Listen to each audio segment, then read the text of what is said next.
target of yours throughout the summer, because he seemed to just sort of come from left field and was done really quick, unlike, let's say, the De Jong thing, which you had a lot of time. So I just wonder, were you always keen on him, for a long time?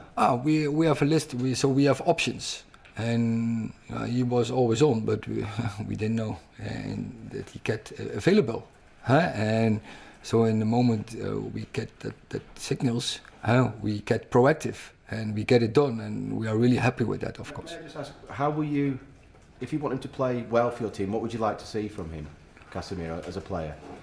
I think he is, I said, the cement between the stones, and he can let other players really well because he's a leader. He really well good in the strategist, and he can play a ball as well, and he's winning challenges, so he brings a lot into a game, and he will help us. So in between, he will be the link, a really important role, and I'm really happy to have that role now occupied in our squad. James. Hi, Eric. Can I just ask what your reasoning was, your thinking behind picking Varane on Monday, who was excellent, of course, but we know he's a great player from what he's done in the past, but you didn't pick him to start the season. And whether it was also, is it a difficult situation when you've got to leave out your captain, having made Maguire the captain? First, we have options, and as you already said, Varane, his stature is immense. And in pre-season, first he had to come in the season, we have to build him physical, and so a little bit slower start. And so he was fit in the first games, but in the first period of the pre-season, he wasn't always. And so we're happy, we built him in that way. And you see, when the team needed him, he was really there. And his profile, but his stature, all what he won already in the past, shows he can really contribute to this team. And for the team, there's competition, and we need it. We have to cover so many games, and we can do that in several constructions, and we can see from game to game what we need, and that can be the construction from Liverpool, but also so second half in Brentford we play with Varane and Maguire in the center. So there are many options. I forget now about injuries.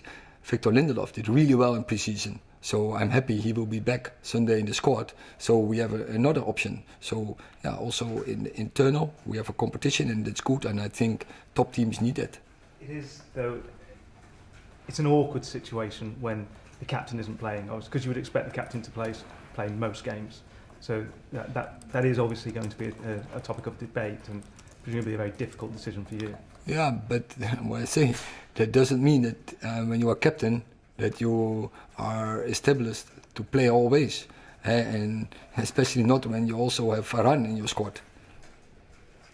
Neil and then Neil. Eric, with Anthony being out injured, is Cristiano available for selection this weekend? Is he fit? Yes, both. And obviously, you wanted to start the season with Anthony. How big a blow is it, him being out of the team, because he did particularly well in the second half when he came on? Yeah, pre-season, he did really good. I was really happy with his contribution, and same. That's why also I bring him in. You can do what impact he can have on our game. So it's definitely.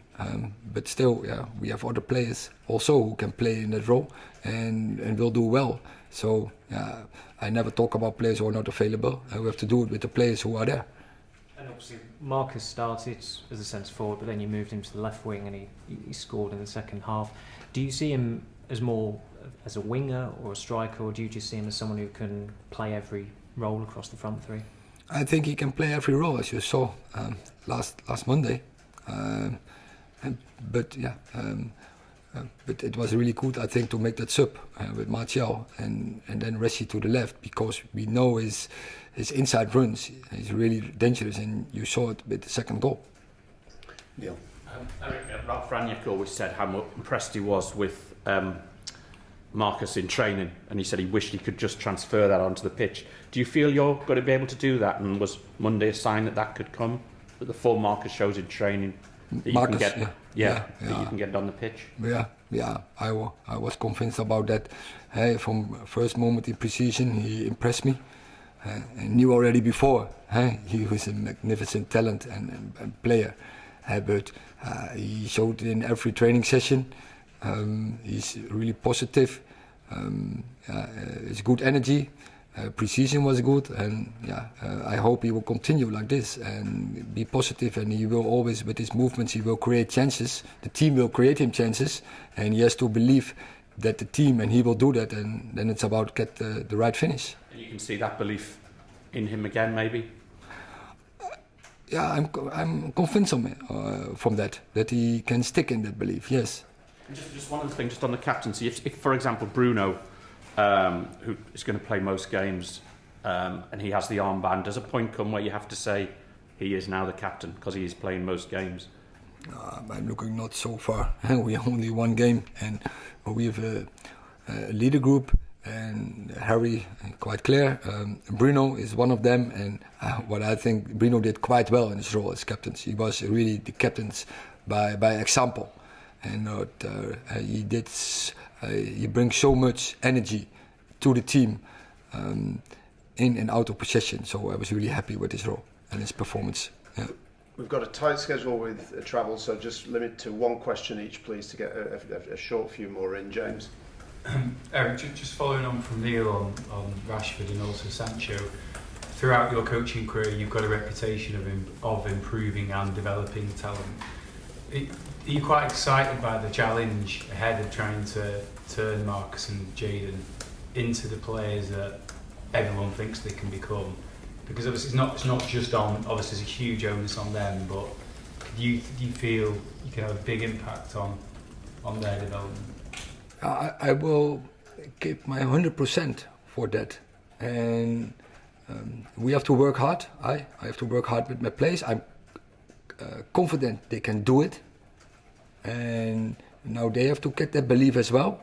And you see when they bring that on the pitch, then you can see which impact they can have.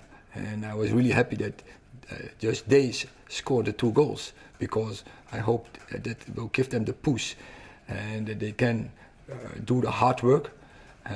They're really contribution in defending and in pressing, but also they contribute in the creativity and in creating chances and in finishing chances, and that is what they are really good in.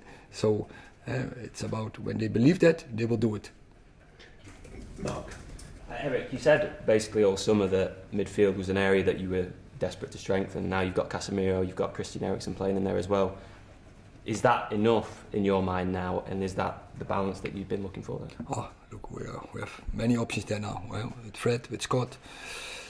And so you said Christian, Casemiro, Bruno, Donny. So we have now options there how we can outbalance the midfield. Yeah. But is it somewhere that you'd still look to try and address, like in this next week of the window? I think when you want to be, I know in this moment we are not the world top, clear, but the intention always has to be for Man United to look for better. So good is not good enough. Always go for better, and that has to be the culture and hold the club, of course, there on the pitch. And that is what the demand is on the players, but also around and in every department of the club. We only have time for one more, I'm afraid, Paul. Just following on from what you said to Mark there, do you think that the players are receptive to that drive from yourself to change the culture, to make them realise that good is not good enough? It has to be the standard, so it is a demand, and we have to go that way.